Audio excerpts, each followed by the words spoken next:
Well, welcome back to our study in the Gospel of Mark. As we proceed through the book, just want to do a little bit of a brief recap over where we've been over the last couple of weeks. So, Jesus has made his triumphal entry into Jerusalem.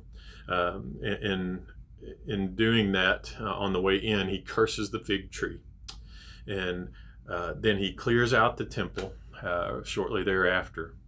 And the chief priests and the scribes, they question him on whose authority does he have to be able to do that, to stop that temple worship. And so he refuses to answer them directly there, but he answers with another question about John the Baptist's authority and the parable of the vine growers, which Jesus said the vineyard would be taken away from them. And so all of those conflicts and all of that testimony against Israel is where we find ourselves leading into where we go today. When he told that parable against the establishment in Israel, they understood it. Verse 12:12 told us that when we looked at that. So the text goes on, and we see three sequential attacks that take place against Jesus. And it's by all three parties, if you will, that are in control of the religious and political establishment of Israel at the time. The Herodians come to Jesus about paying taxes to Caesar, and Jesus masterfully navigates that landmine. We talked about that last week. Then the Sadducees, who don't believe in the resurrection, come and they question him about this absurd scenario of a woman being 7 times widowed, and who is going to be her husband in the resurrection. They didn't even believe in the resurrections, did the Sadducees. So they were just trying to trap and ensnare him, and Jesus again masterfully navigates through that attempted trap. Then the final attack comes from someone from the Pharisee camp, and he's asked what is the greatest commandment? And Jesus answers that with love God and love people, basically. So Mark is intentionally building this tension as we go, and we see that taking place throughout the narrative of what we've been doing so far. So that leads us into where we are today. They attacked him in 34. We covered this last week. But it said after that, no one would venture to ask him any more questions because they're all getting beat down verbally, mentally. They couldn't trap him, so they didn't bother asking him questions anymore. So that leads us into some new material for this week, Mark 12:35 through 37. And Jesus began saying, as he taught in the temple, "How is it that the scribes say that Christ is the son of David? David himself said that the Holy Spirit, the Lord, said to my Lord, 'Sit at my right hand until I put your enemies beneath your feet.' David himself calls him Lord. So in what sense is he son?" And the large crowd enjoyed listening to him. So before we go on and kind of pick apart what Jesus is saying here, it's important to note what I have underlined on the screen. And the large crowd enjoyed listening to him. He had the crowd at the triumphal entry. They were with him, and he still got them with him at this point. So don't miss that. Who's winning the honor-shame war? Jesus is still winning that battle at this point.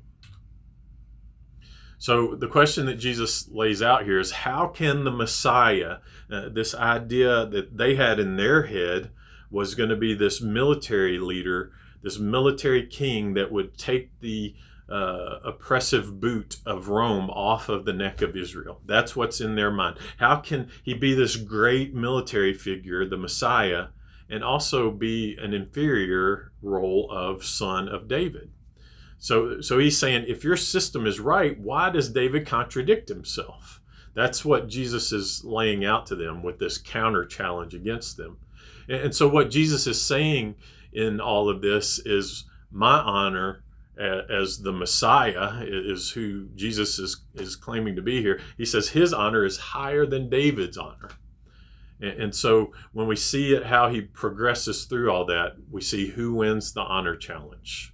How do we know? Because we know that the crowds were enjoying listening to him. That's a hint to that.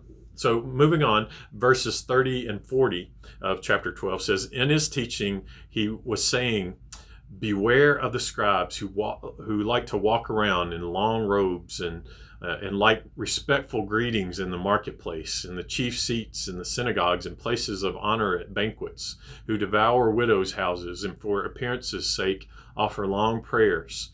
These receive greater condemnation. So as we walk through here, I've got an image I'll flash up on the screen of a couple of images, and this one's a more modern picture. I don't know if you can see it on the app, the guy's glasses here, but so this is a modern picture, but it's fairly representative of what they might have been wearing back in Jesus's day. You see he's got long tassels. So they would walk around in these holy vestures, putting on the appearances, and the longer the tassel on your robe, the greater respect. This guy over here, he has on it's called a phylactery box on his forehead and on his forearms. They would wear these straps around their forearms and put the boxes on them. And while those were things that were instructed that they could do to keep God's word top of mind of wearing these phylactery boxes, they were doing it to bring attention into himself. It says that they would walk through the marketplace and they would like the respectful greetings. There's stories that they would go into the crowds on the busiest times, and they would expect the crowds to just part around them. And they would do it intentionally just so they could see the crowds part. So they were so high and lofty and on themselves. They would expect the honor seat at the banquets, being very presumptuous and going in and expecting to have the good seats at the dinner table, right? Another key thing that we see in here, I don't want us to move past this because we're going to talk about more on this in just a moment, but it says, you've got all this stuff going on the outside, but verse 40 says, who devours widows' houses. So what does that mean? We're going to take a look at that as we move on here. But before we move on, I'd like to ask the question, do we do stuff like this today? The church I grew up in had a setup similar to what you see here. You had the pulpit, and you had these important seats on either side of the communion table, and then you'd have these fancy looking seats. When I was a kid, I imagined that they were thrones. But do we do that same kind of stuff today? And even though I have fond memories of my grandpa sitting at the table and offering the communion prayer, I just wonder if part of that is wrong, and it's drawing attention to ourselves when we do that. So just a gut check on what we do and how we do it. Are we putting the emphasis on honoring God or honoring traditions? So our application in this section here of they're looking good on the outside, our application again rolls back to our definition of what a disciple of Jesus is. A disciple is being changed in the head by Jesus, is being changed in the heart by Jesus, and whose hands are being changed by Jesus. So they had the hand stuff, they were doing that very well. On the outside, they looked very good, but Jesus is pointing to their hearts, and he's saying that their heart is wicked. So we need to be on guard on that and watch our hearts. The text goes on, and don't forget that thing about they were devouring the houses of widows. So 41 and 42 says this, and he sat down opposite of the treasury and began observing how the people were putting money into the treasury, and many rich people were putting in large sums. A poor widow came and put in 2 small copper coins, which amount to a cent. So I think a lot of times we read this text and it's familiar, and we just push right past it because we're so familiar with it, and we say, oh, the widow's great. She sacrificed everything that she had, and she's showing honor to God. And certainly that is an element. I don't mean to diminish the magnitude of that message here. But the question I have is, why did she only have 2 copper coins remaining? And that's a big question to sort through. And I think that's spilling back to that phrase in verse 40 where it says, you devour the houses of widows. So in this culture, a widow would have been left an inheritance by her husband when she was widowed. The problem is, in that culture, a person had to go to court to claim an inheritance. Problem is, women could not go to court. So that would be forced to go to some of these lawyers, these experts in the law. We see that phrase pop up when it's connected with these scribes and Pharisees and teachers of the law and experts in the law. These are the people that they're going to as her representative to go in to claim her inheritance.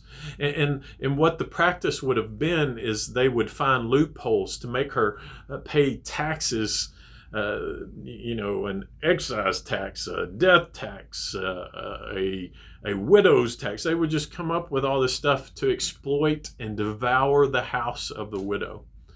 And soon the widow's inheritance is whittled away to an insignificant amount. A piddly little 2 copper coins. So I want you to lock this image that I have up on the screen. Lock this image up on your head. You have an influential person coming up, and this is very similar to the way it probably their offering plates, if you will, would have been set up. They had these large copper kettles at the top, these copper horns, and the offering box would be down at the bottom. And this would be Jesus is in the temple now, and he's looking, and he's just people watching. And this is a very similar scene to what he might have been seeing at that time. And so if you're not driving at the moment, I want you to close your eyes and capture this image in your brain as you listen to this. The man with the beard in the image, he comes up, and he's wealthy and he's affluent, and he comes up to the copper kettle, and in the midst of all these people, you hear this.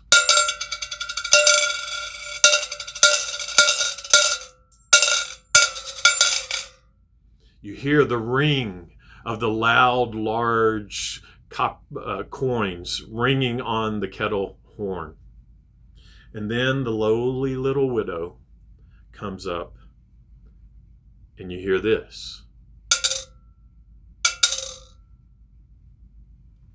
You see, in this honor-shame culture, they had a similar scene to what you see here. And when you hear those coins ring out in that horn, I get more honor, clang. I get more honor, clang. I get more honor, clang.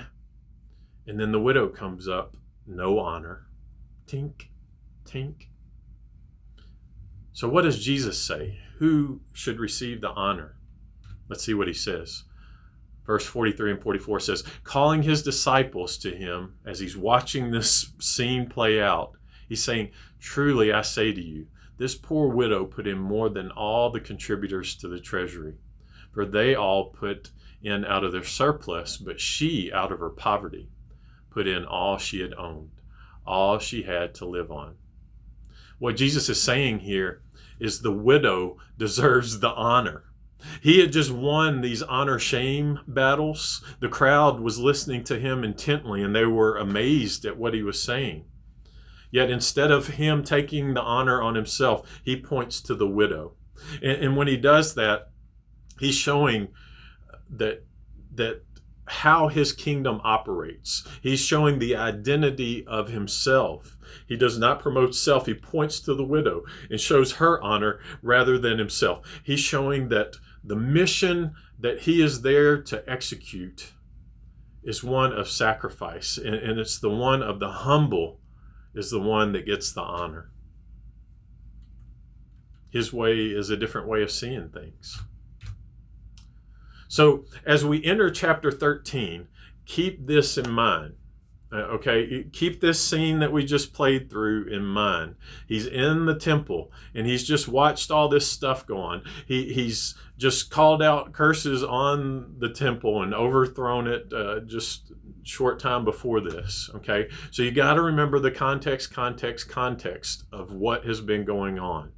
And as we enter into chapter 13, it may appear like there's two questions being asked by the disciples as we look at verse 1. But in fact, I think it's just one question, and we'll pick that apart as we go through the text here. Verse 1 says, as he was going out of the temple, so he's just observed all this stuff that we've been talking about for the last couple of weeks, last couple of studies. And one of his disciples said to him, teacher. Oh boy, teacher, there's that word again. Teacher is used in Mark. Again, we've hit on this a couple of times. It's used in Mark to show sedition, that you're undermining who Jesus is, his identity. It's or it's out of ignorance. You just simply don't know who Jesus is, or a lack of confidence in who Jesus is. I think it's probably the third in this one, maybe a little bit of the second one that's being used here. So verse 1 goes on. Teacher, behold, what wonderful stones and what wonderful buildings. So they're walking out of the temple and they're saying, man, isn't this great? Isn't Jerusalem and the temple, isn't it beautiful? Isn't it magnificent? And this is what Jesus says. Do you see these great buildings? Not one stone will be left upon another which will not be torn down. So this isn't the first time that Jesus has pronounced judgment on Israel, on Jerusalem. He pronounced judgment at the withering fig tree. He pronounced judgment when he stops the sacrifices, when he overturns the temple. And then when he's exiting, at that point, he pronounces judgment when he looks back and he says that mountain, that Temple Mount in verse 23, could be cast into the sea if you have enough faith. Okay, so don't forget that in mind as they're exiting it, that they're saying, "Isn't this wonderful?" And he's saying, "This is about to be laid waste." Okay, that's part of the context of what we're seeing here. Context is important to understand Scripture. Verse 3, as he was sitting on the Mount of Olives opposite of the temple, Peter and James and John and Andrew were questioning him privately. So it was a tradition that as you were entering or exiting the city to pause at the Mount of Olives and gaze adoringly at the temple. And that's exactly what they're doing here. They're gazing adoringly at the temple. This picture has the Dome of the Rock, but this is so obviously a modern picture, not of what Jesus would have been looking at, but this is the view from the Mount of Olives currently. The temple would have been right here where the Dome of the Rock is. So the text moves on, verse 4. Tell us, when will these things be, and what will be the sign of these things are going to be fulfilled? So on this, we got to remember that this appears to be two different questions in the English translation. But remember, punctuation that we see in English would not have been there in the Greek.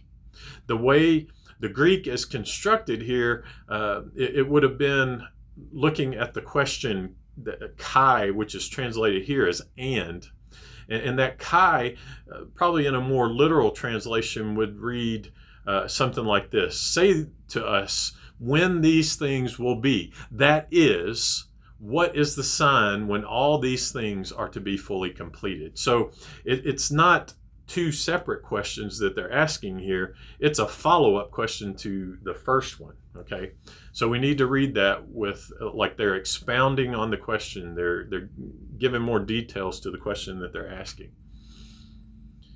That's important to understand the way their brains are going, because we see this word that's being used in verse 3, and it's translated in as end of the age.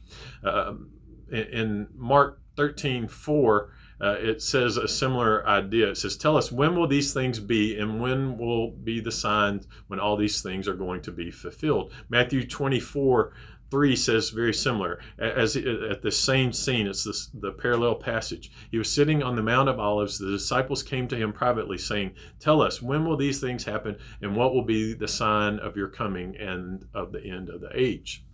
So they are using this word that's translated here as the end of the age or to be fulfilled. That word that's being used there is soon teleo. Soon teleo, okay? Here it is in the Greek, how it's spelled out. So they're asking the question, when will be the end of the end? That's what soon teleo means. Complete, entirety, the end of ends, the finish, finality, kaput, everything's gone, okay? That's what they're asking. So that's how they're framing the question. So that's important to note.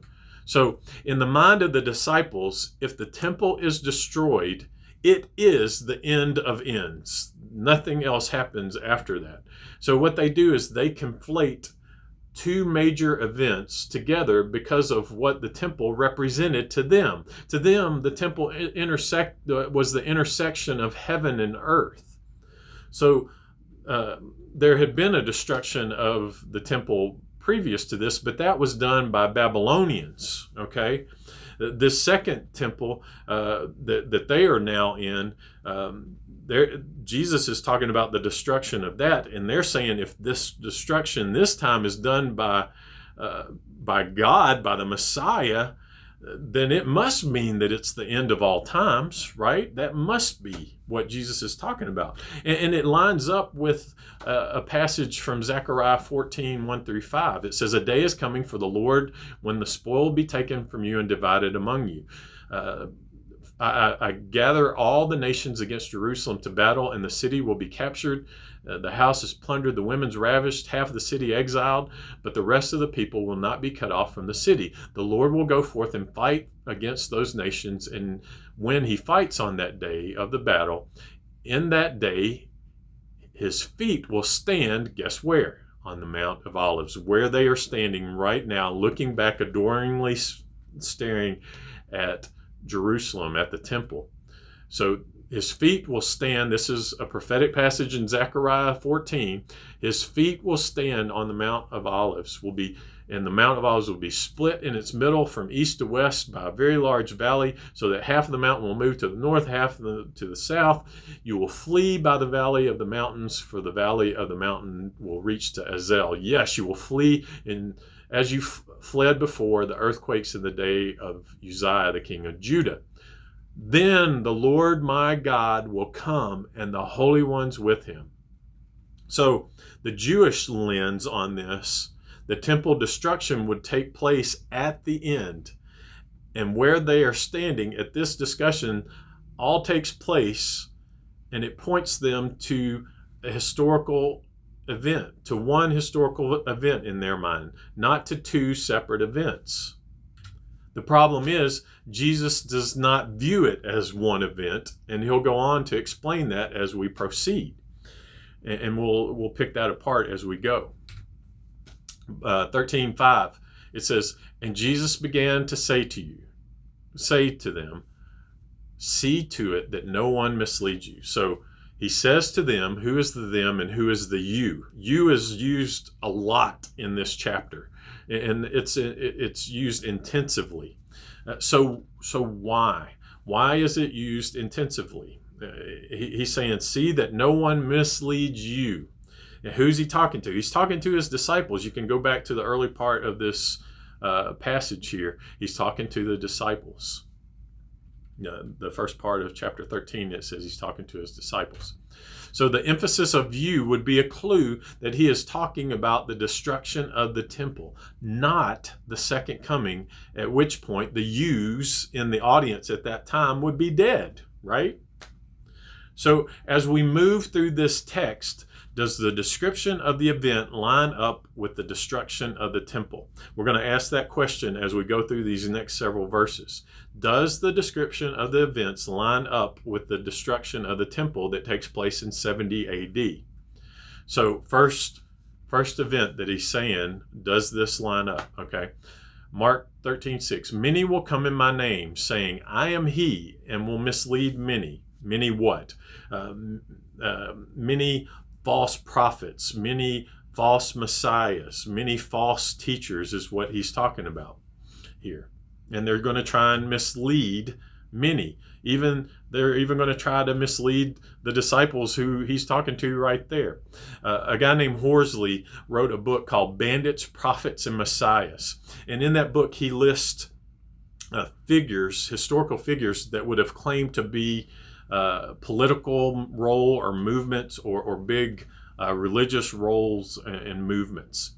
And in that book, Horsley quotes the early church father Jerome, who wrote a commentary on the book of Matthew, the Gospel of Matthew. And this is what Jerome writes in Bandits, Prophets, and Messiahs in this commentary on Matthew. This is Jerome speaking, early church father. At the time of the Jewish captivity by Rome, and in that time, this is me talking now, at that time that was prior to the destruction of the temple in 70 AD. So at the time of Jewish captivity by Rome, many Jewish leaders claimed to be Messiah. There were so many, in fact, that there were 3 distinct camps of them when the Romans sieged Jerusalem. So in times of turmoil and oppression, people are looking for a leader to overthrow the oppressor. Rome was the oppressor, and they're looking for people to overthrow them. And so that's why these false messiahs, these false teachers, these false leaders were coming, and they in fact misled many. So the question is, leading up to the destruction of Jerusalem in 70 AD, were there false prophets, false messiahs? And Jerome, early church father, in his commentary on Matthew tells us yes, so we can nod our head yes at that question as it relates to false teachers and false messiahs. Verse 7 says, when you hear of wars and rumors of wars, do not be frightened. Those things must take place, but that is not yet the end. So wars and rumors of war, was that in fact taking place as we lead up to 70 AD at the destruction of the temple? Were there wars and rumors of wars going on? If you study Roman history, the year 69 is known as the year of 4 emperors. In that 12-month period there leading up to 70 AD, you had the fall of Nero and the rise of Galba. You had Galba gave way to Otho, and Otho gave way to Vitellius, and then Vitellius gave way to Vespasian. All that happened within that short amount of time. There was so much conflict during that time that Rome was in tumult. You see these 4 rulers fighting their way into being emperor. So there was wars and rumors of war. Well, now, if you think, if you're a barbarian and you're out on the extent territory, on the far extents of the Roman territory, and you're seeing all this tumult going on within Rome, you're like, this is my time. This is my time where I can come in and I can take my little segment that I want out on the edges of the kingdom, the empire.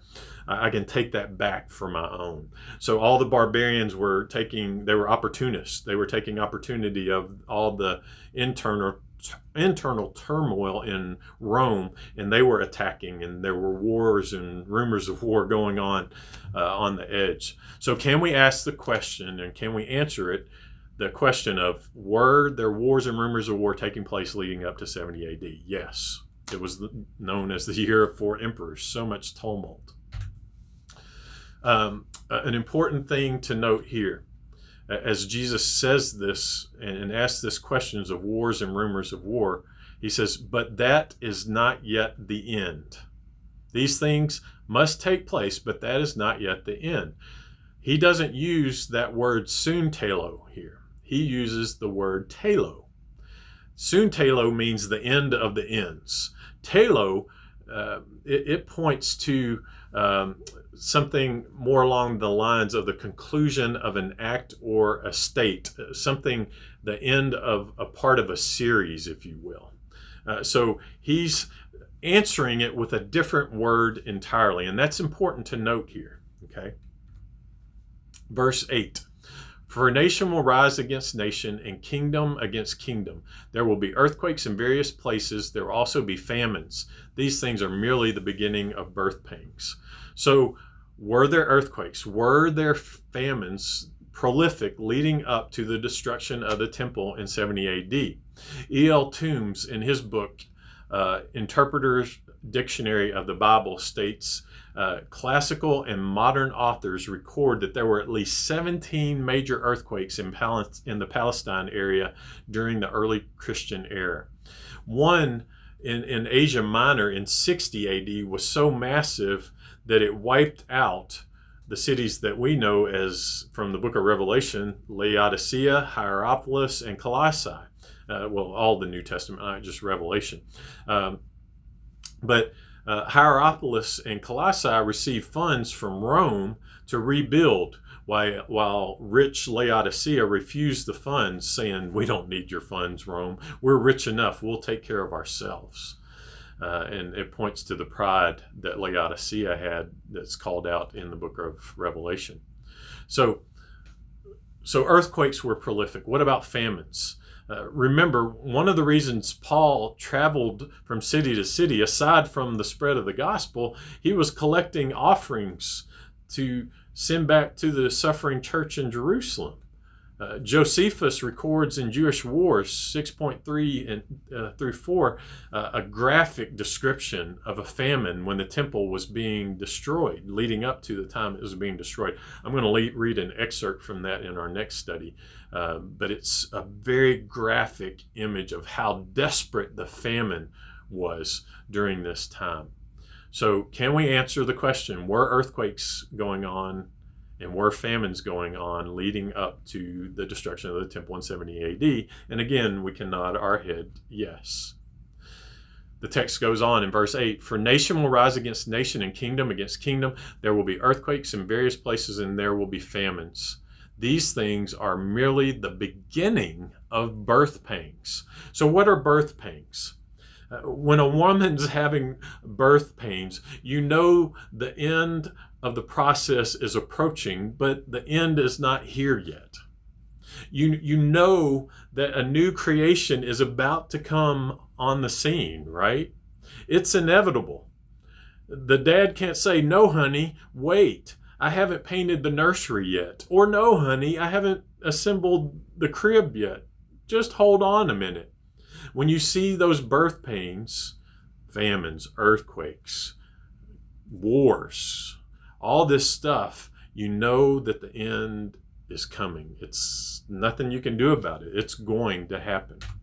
Verse 9, but be on your guard, for they will deliver you. Okay, a lot of yous in this verse, but be on your guard. There's even an implied you there. You be on your guard, for they will deliver you to the courts, and you will be flogged in the synagogues, and you will stand before governors and kings for my sake as a testimony to them. Matthew, in a similar passage in 24:9 says, they will deliver you to tribulation and kill you, and you will be hated by all nations because of my name. So does this type of activity occur to the disciples, the yous, right, prior to the destruction of the temple in 70 AD? Acts demonstrates this activity taking place over and over again. Peter was dead in 68 AD. Paul was killed even before Peter was, and James before him. John, we have reports of him. He wasn't put to death like Matthew accounts, but he certainly had all these other things going on, being flogged and standing before governors and being falsely accused. All these things were taking place prior to the destruction of the temple to the disciples, who were the you in the audience that Jesus is referring to. Verse 10, the gospel must first be preached to all nations. Matthew gives a similar word here, a similar thought here. This gospel of the kingdom shall be preached in the whole world. The word for world there is oikomene. and we'll talk about that in just a minute.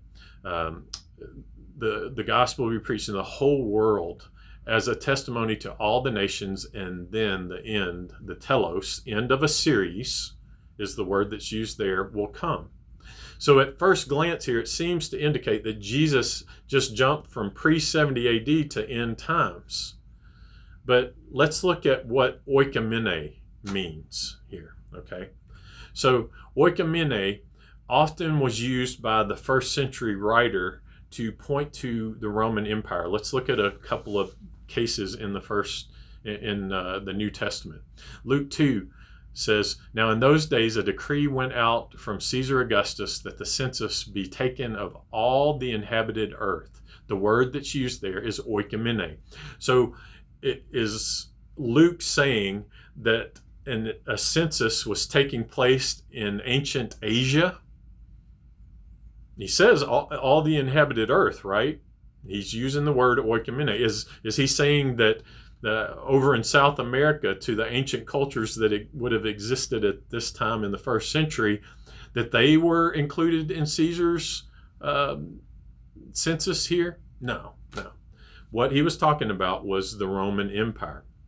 In Acts 11:22 or 28, in the NIV translation, we see that word oikomene used again, but this is the way the NIV brings it in. "One of them, named Agabus, stood up through the Spirit, predicted that a severe famine would spread over the entire Roman world." The word that's used there is oikomene. This happened during the reign of Claudius. All right, so let's look at other words that were used to communicate bigger pictures than the Roman Empire. Oikomene was used for the Roman Empire.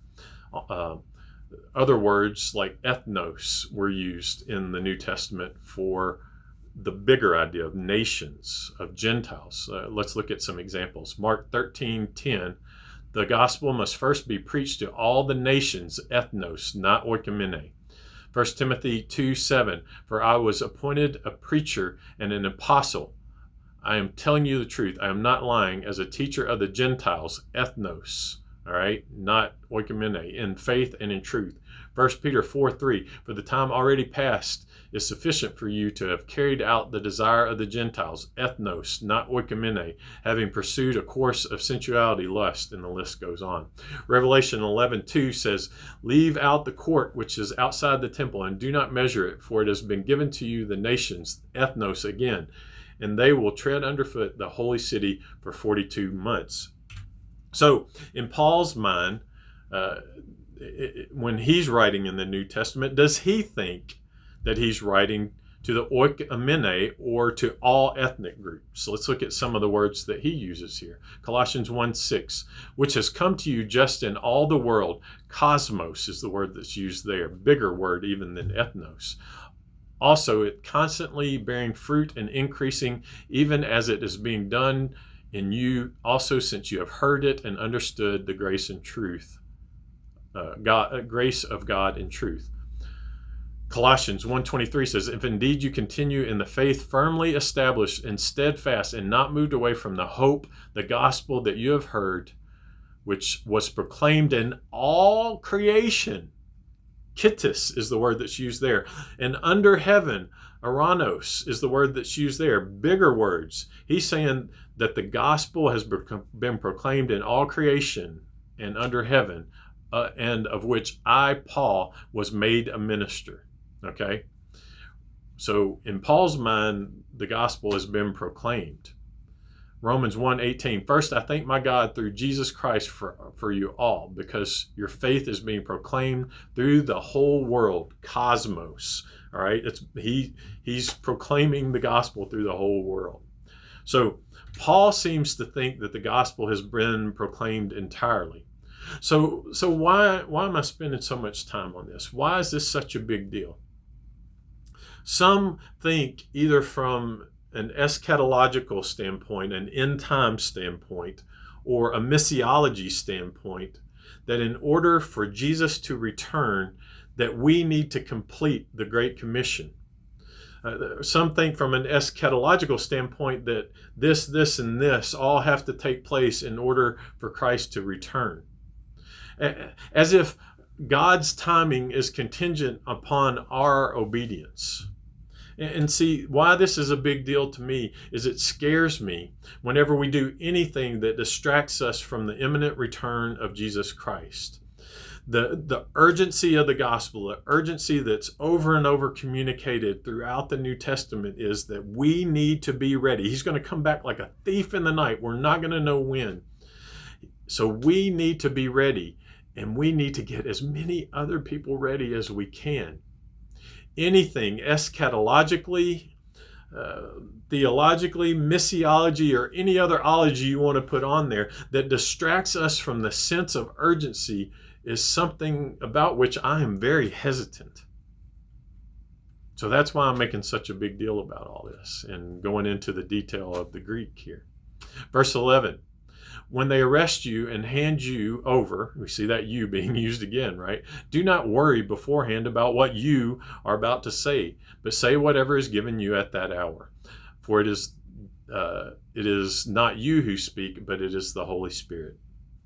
So what Jesus here now is doing, and he communicates again a key component to his ministry, the disciples' ministry and our ministry. We need to utterly rely on God. Just like the little kids, bring the little children to me, for the kingdom of heaven belongs to such as these. They were utterly reliant on God. Just like these disciples, the yous that Jesus is talking about here, need to rely on God at that moment of distress and they're wondering, what will they say? The Holy Spirit's going to give them what they need. And he'll give you what you need today when you're sharing the hope of Jesus with others. Verse 12 and 13. Brothers will betray brother to death, and father his child, and children will rise up against parents and have them put to death. You will be hated by all because of my name, but the one who endures to the end, telos, not soon teleos, the one who endures to the end, telos, end of a series. The end of the series here that he's talking about is the death, that you're going to be betrayed, you're going to be hated, but if you endure to the end of your life, you will be saved. So let's do a quick explanation of this.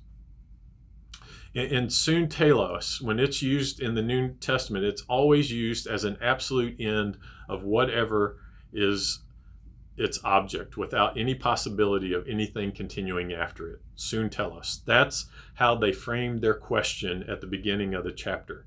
Jesus responds with telos, which is the end of a process, understanding that more things will come after it.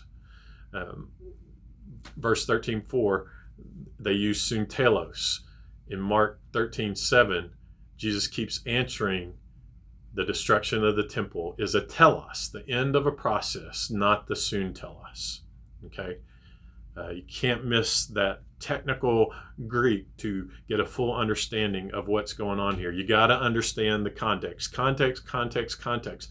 Remember, they're looking back. They just exited the temple. They are gazing back, adoring at the temple, and Jesus is now pronouncing judgment, and he's predicting the final judgment, the destruction of the temple. That's the context of what he's talking about in this passage. He is not talking about the end of all things. So the charge I want to leave you with today, and the charge for today and for every day, is we must be ready. We must live with a sense of urgency that Jesus can come back with our next draw of our breath. He may come back at any moment, and we must be ready. We also need to live with that same sense of urgency that we need to help get as many other people ready for the imminent return of Jesus as well. He can come back in that next drawn breath. There's not a bunch of stuff that has to take place before that. He can come back at any moment. So we need to be ready, and we need to get as many other people ready. So go out and live that faithful, obedient life that Jesus has called us to today. Have a great one.